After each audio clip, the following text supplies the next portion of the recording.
Pierre-Marie Coty, né le 22 novembre 1927 à Anyama, est mort le 17 juillet 2020 à Abidjan. Prélat catholique ivoirien, il a été évêque de Daloa de 1975 à 2005. Pierre-Marie Coty est par ailleurs l'auteur des paroles de l'Abidjanaise, l'hymne national ivoirien depuis 1960. Aujourd'hui, nous avons décidé de rendre hommage à Monseigneur Coty, mais aussi à l'abbé Pierre-Michel Pango, qui lui a été le compositeur de la musique de l'Abidjanaise. Vous êtes dans Ça fait l'actualité. Bonjour et bienvenue.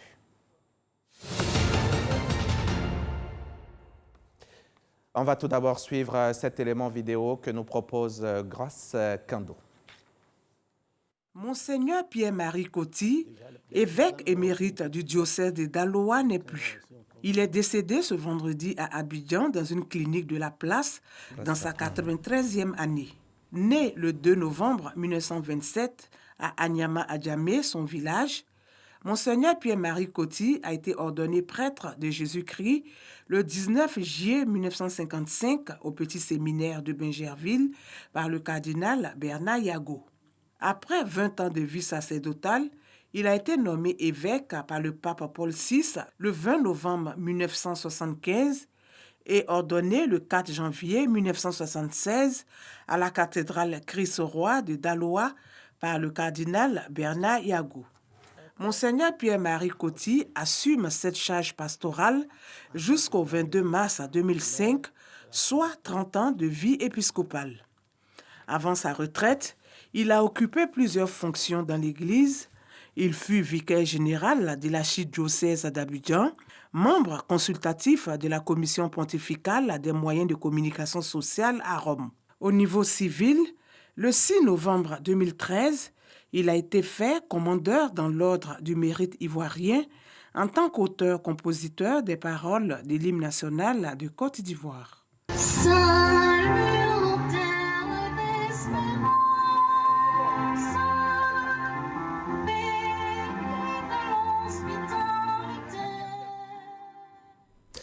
Et j'ai deux invités avec moi pour conduire cette émission. À ma gauche, M. René Babi. Il est auteur de l'œuvre Hommage aux véritables auteurs de l'Abidjanaise. Bonjour, M. Babi. Bonjour, monsieur. Et à ma droite, j'ai Mme Pango, Mme Pango Tano, Blanche Pango Tano, la présidente de la Fondation Pierre-Michel Pango. Bonjour, madame. Bonjour, M. Diaby. Tout d'abord, c'est quoi l'objectif, les objectifs de la Fondation? Alors, la Fondation est née en 2014, un an après la célébration des 20 ans de décès de l'abbé Pierre-Michel Pango. Il est décédé en 1993.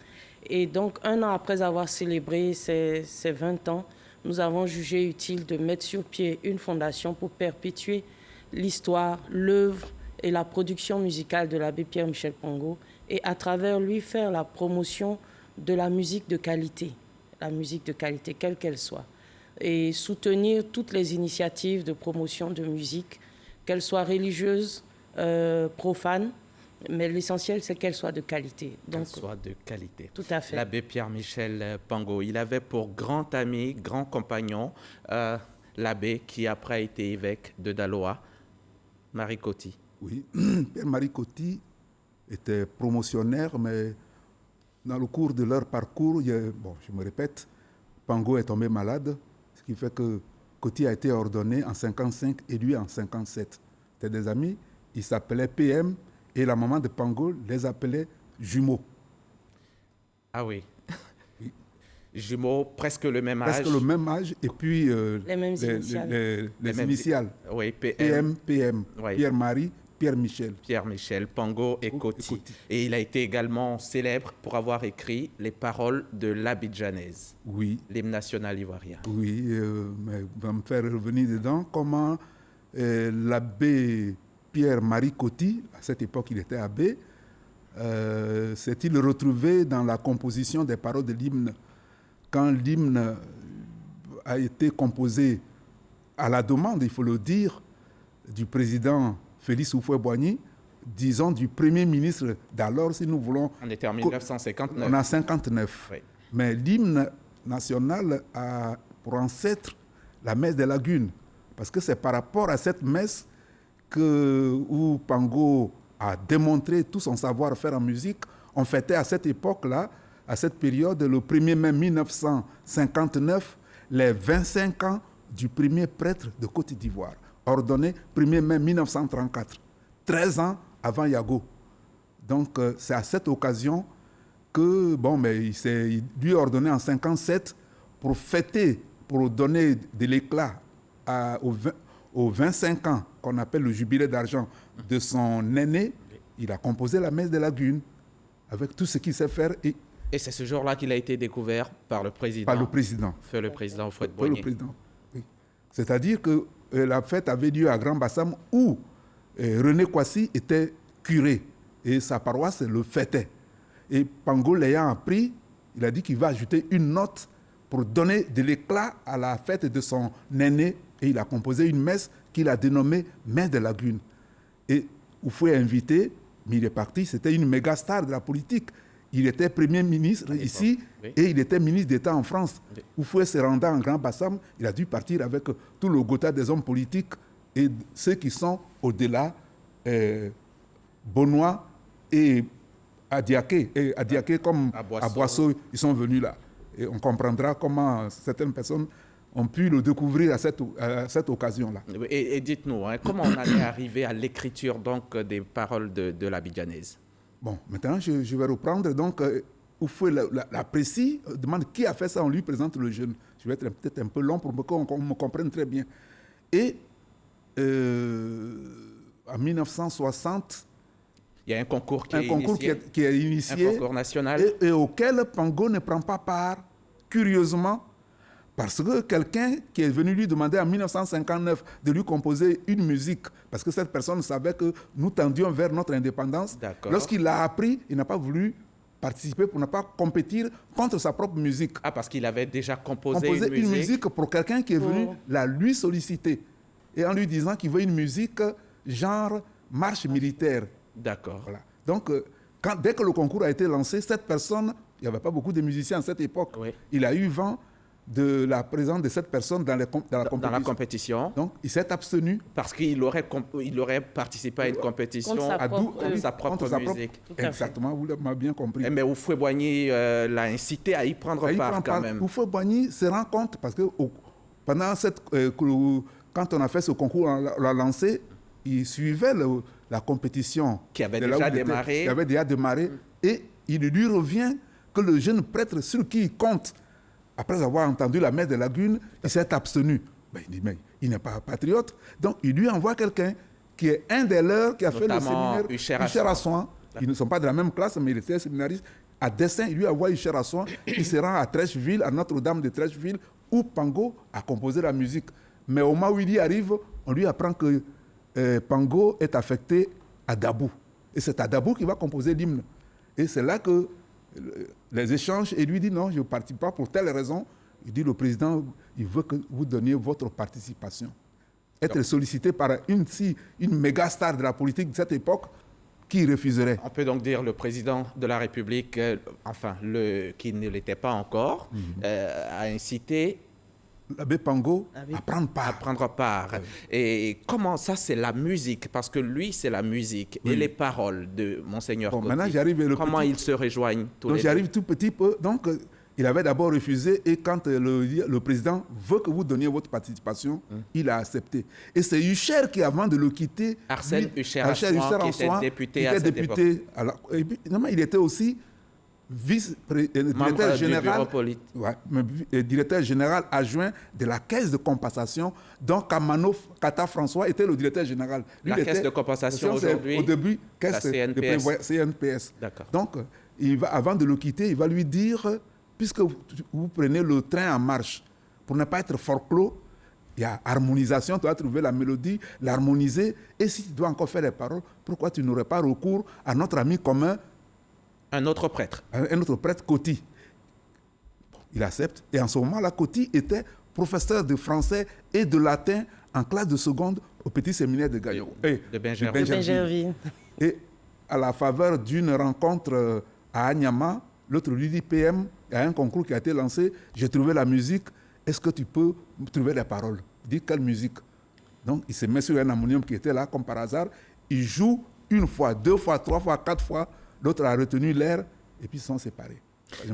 Et à ce concours, M. Babi, à ce concours, il y avait un autre Pango qui a participé à ce concours, Jean-Joseph notamment. Oui, tout à fait. C'est le frère de Pierre-Michel Pango, oui, qui est musicien, qui a été plusieurs fois enseignant à l'INA, qui est devenu aujourd'hui l'INSAC. L'Institut national des arts. Il a été directeur de l'Orchestre national de Côte d'Ivoire.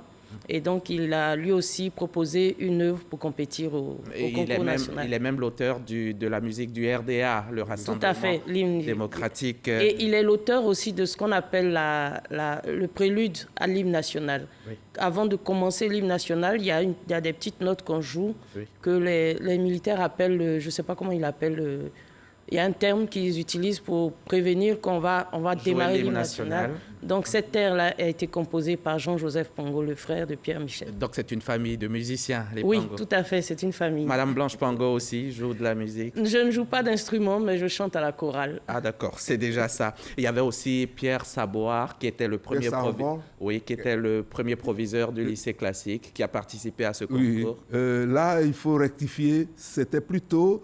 Il dirigeait la musique à la RAN. Ça, c'est une erreur. C'est à la RAN.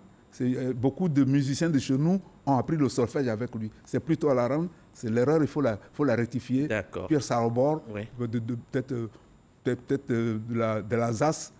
Et il a participé au concours. Oui. Mais il a fallu la force des deux, on en viendra. Pango, qui maîtrisait la musique, oui, et l'autre, qui était un poète né. Et il y avait aussi Michel Begré-Grahi, qui est devenu professeur de musique oui, oui, et qui était même à la basilique Notre-Dame de la Paix, à Yamoussoukro. Lors de sa dédicace, oui, par le pape Jean-Paul II, qui a participé et qui il ne s'est pas rendu ridicule, qui a occupé le 3e rang après Pierre Sarobor. Après Pierre Sarobor et malgré son jeune âge, il faut peut-être le signaler, à l'époque. Quel âge à l'époque? Il avait 16 ans, je crois. En tout cas, il était encore élève au séminaire. Mais il tutoyait bien la musique. Il avait joué les 10 volumes de Jean-Sébastien Bach, annotés et doigtés par Marcel Dupré. À cette époque, il fallait le faire. C'est un sourd doué. C'est pour cela que lorsque Pango s'est rétracté, ne voulait pas, le séminaire l'a jeté dans la musique. Ah oui, pour représenter l'Église. Il n'y a pas que l'Église catholique n'ait pas de participants. Ne fasse pas faux bon. Ou bien qu'il n'y ait pas de participants du côté de l'Église catholique. Et il y avait un dernier participant auquel on pense, Monsieur Mathieu Ekra, qui était député de Beaunois à cette époque-là. Oui, Mathieu Ekra a participé. Les gens ne le disent pas. Je ne le dis pas pour... Mais la musique, lorsqu'il a écouté Pango le 1er mai 1959 pour les 25 ans de René Kwasi, il y était puisque Oufoué se trouvait là. Il était à 15 km, Beaunois, il était à cette messe pour être à côté de Oufoué. Oui. Et donc toute la messe, il a entendu, lui, il est protestant, il est protestant méthodiste. Donc je pense que c'était la première fois qu'il voyait l'abbé Pango et sortir ce qu'il a sorti, le Kyrie, le Gloria, le Santus, la New Dei, extra. Et Oufoué, qui est un homme de goût, à la fin de la messe, dit, mais qui a fait? Parce qu'il a cru que l'autre a dirigé, mais ça a été composé par une tierce personne. On dit, non, c'est le jeune prêtre noir, là, africain, ivoirien, qui a composé la musique. Donc, c'est en présence de toutes ces personnes, ces personnalités qui l'accompagnaient, qu'il a félicité l'abbé Pango. Et quelques temps après, Mathieu Ekra est allé le voir à Notre-Dame de Trècheville pour lui demander, comme je vous l'ai dit tantôt, de lui composer une musique. La musique, la marche militaire. C'est donc de Mathieu Ekra que vous parliez tantôt. Tout à l'heure. Oui. D'accord. Et puis la marche militaire. Et puis Mathieu Ekra, lorsque le concours a été annoncé, il participait au concours. Il est arrivé 4e, je crois. Non, 5e. 5e. Et aujourd'hui, après, il a quand même retouché les paroles, les paroles qui ont été validées par le président de la République, par tout le comité, le comité ad hoc, par tous les jurés. Pas seulement le comité, les jurés, mais aujourd'hui, la version qui est officiellement déposée à la SACEM et qui l'a été déjà dans les années 60. À la SACEM et au Burida. Et au Burida, c'est la version dont la musique a été écrite par l'abbé Pierre-Michel Pango et les paroles écrites par Monseigneur Coty. Il y a quand même des phrases du premier couplet qui ont été retouchées par notamment tes enfants remplis de vaillance t'ont ramené la liberté. Ça, c'était la phrase originelle. Tout à fait. Et aujourd'hui, tes légions remplies de vaillance ont relevé ta dignité. J'opte pour la première version. Tes enfants. Enfants, ce n'est pas dans le sens d'être au jardin d'enfants. Et les enfants, Houphouët-Boigny, c'est un enfant de la Côte d'Ivoire. Notre pays est plus ancien que nous. Nous sommes les enfants de notre pays. On disait de Nelson Mandela, l'enfant de la patrie arc-en-ciel. L'hymne national français dit bien « Allons, enfants de la patrie ». Donc, remplacer enfant par légion, la légion romaine, c'est 12 000 hommes. Donc, est-ce que ce sont les militaires qui nous ont fait acquérir notre indépendance? Moi, j'en doute. Donc, le mot « enfant » était à sa place. T'ont ramené la liberté. Notre liberté confisquée chez nous par les colons qui étaient là, qui nous faisaient faire les travaux forcés. Et qui a été remplacée par la dignité. La dignité. Non, c'est pas ça. Tes enfants remplis de vaillance t'ont ramené la liberté. C'est la même rime. Lui, il a mis dignité, mais t'ont ramené la liberté. Notre liberté, j'ai dit, confisquée chez nous, où nous étions battus, chicotés, on nous envoyait dans les travaux forcés. Je pense que la phrase « tes enfants remplis de vaillance », il n'a pas changé, remplis de vaillance, « tes enfants remplis de vaillance t'ont ramené la liberté ». Notre liberté confisquée chez nous. D'accord. Devenu indépendant. C'est ce qui vous a poussé à l'époque à dire que les nouvelles paroles massacraient littéralement le texte originel, les notes musicales. Les notes, oui, parce que c'est quelque part là où il y a, quatre pieds et dans l'autre version, il y a 5 pieds. Oui. Et c'est Pango qui nous disait, il dit, il a massacré littéralement ma musique parce que lui n'a pas compté avec les notes. De cœurs unis au cours de notre vie. En forgeant unis. Oui. De cœurs unis, en forgeant unis. On passe de 5 à 6. Ou de 4 à 5. De 4 à 5. 4 à 5. Voilà. Et dites-nous, si c'est aussi clair, pourquoi il y a eu une polémique autour des auteurs de cet hymne national à cette époque-là? Si on sait que l'abbé Pango et son ami PM Pierre-Marie Coty sont les auteurs, ils sont arrivés premiers, et que le texte avait été amendé à un moment donné par M. Ekra à quelques phrases, d'où est venue la polémique? Pourquoi? Peut-être qu'avant, il faut préciser qu'en dehors de cette modification dans le premier couplet, il y a tout le refrain qui a été complètement changé. Tout le refrain, c'est-à-dire ce qu'on chante, on ne sait pas que c'est un refrain, mais quand on regarde la composition de l'abbé Coty, on se rend compte que c'est un texte de 5 couplets avec un refrain. Le refrain, on le chante en 2e position. Aujourd'hui, le refrain commence par « Fiers Ivoiriens, le pays nous appelle », et c'est ce que nous chantons depuis près de 60 ans, alors que le refrain initial a été complètement changé. Ça n'a rien à voir avec le refrain tel qu'il avait été écrit et la logique, la cohérence avec le premier couplet. Et beaucoup d'Ivoiriens ne savent même pas qu'il y a encore 4 autres couplets dans la composition de l'hymne national. Tout à fait, tout à fait. Et ces 4 couplets, nous les avons, ces 4 autres couplets, nous les avons ici. Quelques paroles, c'est pas pour vous, vous le savez, mais il y a des millions d'Ivoiriens, comme vous le dites, qui ne le savent pas. Je vais vous citer quelques lignes. Hein. À toi, noble, ça c'est le 2e couplet. À toi, noble Côte d'Ivoire, ô grand pays des bonnes gens, nous apportons dans la victoire l'hommage de nos cœurs ardents. Dans l'amitié des peuples frères, Dieu guide-nous vers l'idéal, soumise à la devise chère, union, discipline, travail. Pour ta grandeur, riche et noble patrie, nous marcherons de l'avant, plein d'amour et plein de foi, de cœurs unis. Au cours de notre vie, nous œuvrerons dans l'honneur pour le juste droit, de cœurs unis. Au cours de notre vie, à tes appels, nous serons tous présents. Ça, c'est le refrain. Le refrain. C'est le refrain qu'on devrait chanter en lieu et place de Fiers Ivoiriens, le pays nous appelle. Et pour la raison simple, je ne te coupe pas la parole, c'est que l'hymne national, c'est la Côte d'Ivoire qui a été déclarée indépendante le 7 août. Le 7 août. Je ne dis pas, il y a le contenant et le contenu. Donc les paroliers ont basé les paroles sur la patrie interpellée à la 2e personne du singulier. Salut, ô terre d'espérance. Salut, virgule. On met pas salut, ô terre d'espérance, pays de l'hospitalité. Tes enfants remplis de vin t'ont ramené la liberté. T'entends, te. Donc le refrain reprend ceci et le refrain pour ta grandeur, il y a une cohérence, pour ta grandeur, riche et noble patrie. Nous marchons pour ta grandeur. Oui. C'est-à-dire là, finalement, on a comme l'impression qu'on est à côté. C'est là, on fait par...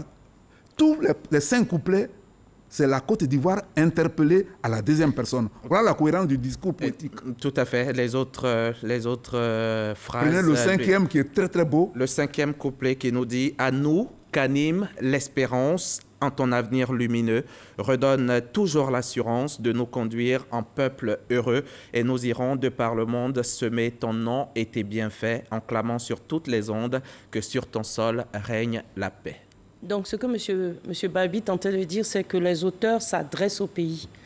Tout au long du texte, on s'adresse au pays, on lui rend hommage, on lui parle. Pour l'indépendance que le voilà, pays va on rend acquérir. hommage au pays en le tutoyant, en lui parlant. Alors que le nouveau refrain qui a été introduit, on s'adresse aux Ivoiriens. On dit « Fiers Ivoiriens, le pays nous appelle ». Ça fait qu'il y a une cassure entre le premier couplet qui s'adresse au pays, à la nation, à la patrie. Pourquoi ces 4 autres couplets ne sont pas connus du public? Mais ce qu'il utilise, mais il faut dire, frères Ivoiriens, le pays nous appelle, à tes appels nous serons tous présents. L'hymne a été remis, il faut dire la vérité, a été remis à M. Mathieu Ekra qui était chargé des relations Parlement. Avant c'était l'Assemblée constituante, on devient Parlement à l'Assemblée nationale dont il était membre, mais il était membre, candidat et membre du jury. Si vous pouvez comprendre ça. Ah, il était dans le jury, parmi les jurés. Apparemment, c'est un cas de conflit d'intérêts, clairement. Et le 7 août 1960, lorsque l'hymne est présenté, la musique est jouée à la radio, les textes sont présentés au Parlement, le speaker annonce que les auteurs, c'est Mathieu Ekra pour les paroles et l'abbé Pango. Pour la musique. L'abbé Mathieu Ekra, Joachim Bonny, qui n'a pas participé au concours et dont le nom a été... Joachim Bonny et Pierre-Marie Coty, qui ont été cités comme collaborateurs. La deuxième personne n'était pas partie Joachim Bonny n'était... Quelle a été la participation de Joachim Bonny? Je ne sais pas. Monsieur Babi ne sait pas. Quelle a été la participation de Monsieur Joachim Bonny dans dans l'écriture? Je ne peux pas le dire, mais je ne pense pas qu'il ait vraiment participé parce que je crois que il a été peut-être associé de façon nominative, mais je ne pense pas qu'il ait participé. Comment on se sent quand on s'appelle Pierre-Marie Coty, quand on s'appelle Abbé Pango, qu'on est dans le public et que ce jour-là, notre travail, on nous dit que c'est quelqu'un d'autre qui l'a écrit? Comment on se sent? Mais ils sont tombés des nues qui n'en revenaient pas puisqu'ils ont été invités la nuit du 6 au 7 août à l'Assemblée nationale parce que c'est leur œuvre qui a été choisie. Ils ont été invités. Et le matin, en distribuant la feuille de la partition musicale, ils y constatent parole de Mathieu Ekra avec la collaboration de Joachim Bonny et de l'abbé Coty. Ça ne même pas si l'abbé Pierre-Marie Coty. Mais dans le livre, j'ai dit collaborer, c'est cum laborare, c'est-à-dire travailler avec et en obtenant l'adhésion de l'autre. Sa participation, Coty ne l'avait jamais vue. Ordonné prêtre en 55, on l'a affecté à Memni. De Memni en 58, il est venu au petit séminaire. Et puis il fait le concours, il n'avait jamais rencontré le député. Alors, quand on dit collaboration, est-ce qu'il n'y a pas... Mais quand ils sont reçus en septembre, le mois d'après, par le président de la République, qu'est-ce qui est décidé? Qu'est-ce que le président Houphouët-Boigny leur dit? D'après ce que j'ai appris, et qu'il leur aurait dit qu'il va y penser, il va y remédier. Et Coty est parti ce même jour-là. Il a failli rater son avion si ce n'était le cardinal, Monseigneur Yago, archevêque d'Abidjan, parce que tout à l'heure, quelqu'un a parlé des choses. Ce n'est pas Yago qui a ordonné Coty. Il n'était pas encore cardinal. Non. Oui, c'est pas Coty. Donc, c'est lui qui l'a précédé à l'aéroport et qui a dit aux autorités aéroportières que l'abbé Coty est chez le président Houphouët. On était en 1960. Ça fait, si c'était aujourd'hui, mais l'avion partait. Et l'avion l'a attendu. Dès qu'il est arrivé, il n'a même pas pu dire au revoir à ses parents. Il a sauté dans l'avion et puis il est parti. Donc, il leur aurait promis de faire quelque chose. Et cette chose n'est pas arrivée. Pango, qui est resté au pays, a attendu fin 60, 61, 62, 63. Et en 64, il a déposé l'hymne à la SACEM. Ça, c'est en France? En France. Oui. Il n'y avait que cette maison. Pour protéger juridiquement. Pour protéger juridiquement l'œuvre où ne figure pas le nom de Mathieu Ekra. Et il a fallu attendre 2013, 20 ans, après la mort de l'abbé Pango, Oui. pour que la réhabilitation arrive. Bon, on s'est battu et je crois qu'il y a une personne qui, il faut dire son nom, jeudi soir, elle était tue. Moi, j'ai écrit depuis longtemps ce livre-là, hommage aux véritables auteurs de la Bijanaise, mais malgré mes jérémiades à faire savoir que ce n'était pas vrai, à ruer dans les brancards, il y a un ministre qui m'a aidé. C'est Alain Michel Lobognon, qui, lui... Ministre de la promotion de la jeunesse, des loisirs et des du loisirs, sport. qui, pour avoir le cœur net, a appelé ceux qui ont été membres du jury. Et il en avait eu 3. Il y a un qui est décédé, c'est comment ça s'appelle là, Monsieur Bani, Jean Kona Bani, le ministre Bani. le ministre Bani, paix à son âme. Jean Conan. Oui, Jean Kona Jean Bani, Conan. Oui. paix à son âme. Comment ça s'appelle, Amontanon Lambert, qui était membre du jury. Oui. Et puis Camille Ali. Ils ont donné raison à Coty. Et ils ont été faits commandeurs, Tous les deux. tous les deux, à titre les deux. posthume pour Pango, Pango. à cette époque-là. Ça, c'est depuis une reconnaissance qui vient depuis 1960, qui vient beaucoup trop tard. Trop tard. Je ne pense pas que ce soit trop tard. Je pense que Mieux vaut tard que jamais. mieux vaut tard que jamais. C'était une reconnaissance qui était la bienvenue. C'est vrai, tout à l'heure, vous avez demandé comment ça a pu, comment cette erreur n'a pas pu être corrigée pendant toutes ces années. Je pense que, étant des prêtres, donc des hommes religieux qui dépendent d'une institution qui est l'Église, ils ne voulaient pas du tout qu'il y ait des interprétations comme quoi l'Église était en conflit avec les hommes politiques. Et donc, je pense que de façon sage, ils ont préféré ne pas entretenir la polémique.